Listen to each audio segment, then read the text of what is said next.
Land everywhere. Rich arable land.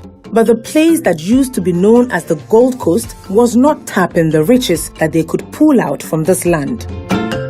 The backbone that powered Ghana was losing strength, and the consequences would be dire. I didn't want to be a farmer.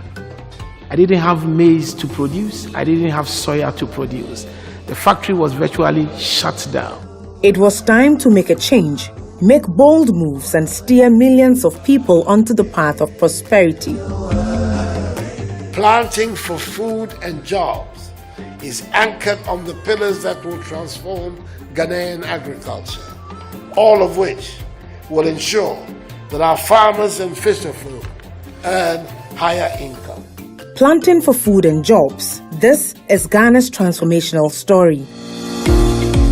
An agricultural revolution was taking root in Africa, and this green wave was embraced by leadership of Ghana through the conceptualization and rollout of Planting for Food and Jobs, PFJ. Planting for Food and Jobs is the government's policy, first of all, to increase the security of food supplies in Ghana and to produce so much agricultural production that will make it possible for us to manufacture produce out of the food items that we produce, export the raw materials, and also to feed the industries of Ghana, the agro-processing industry, as a way of the transformation.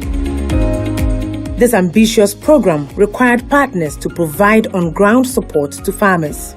AGRA strategy in Ghana is, how do you help governments to be able to commit, to follow through, and to mobilize resources? The new government came in, it has this agenda. The agenda is, yes, I want to really increase productivity.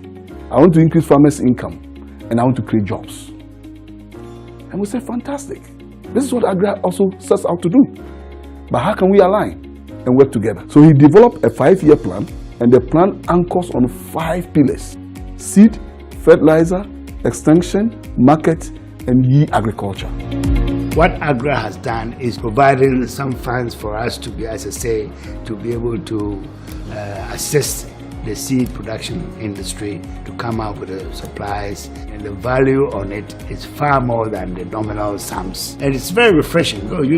I never got anybody like that. We have been working for AGRA for all these years.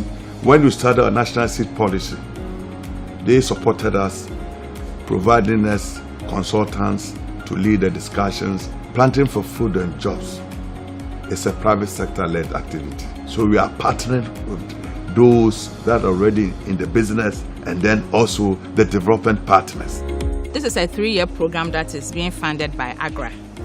And what we decided to do under the SIPMA project was to adopt a consortium approach. We go as an entity, a group of companies, each with its own individual strength, and then to work together with the government to try to advance productivity in the maize and soya value chains. AGRA worked an arrangement with RMG, the chemical suppliers, and they also reduced their chemicals also for us. And when we checked, we are having about subsidy of about half that, buying it at the local market. The backbone of Ghana is once again thriving. Her people from all walks of life can now look forward to food security, increased employment opportunities, and greater income. My car, my 2 tractors, my house, by looking after my children in the school, hospital bills and all that is all are from my farm. I do nothing else apart from farming. Imagine say my say it was brew and banyas can met me ashememba edi atop de mepe esandi eye ade bia mepe bia nim say anu mani agem. Together, if we can put this program in place for 3 years, the total subsequent 3 years after that, the total export revenue from these fiscals will for the first time exceed that of cocoa.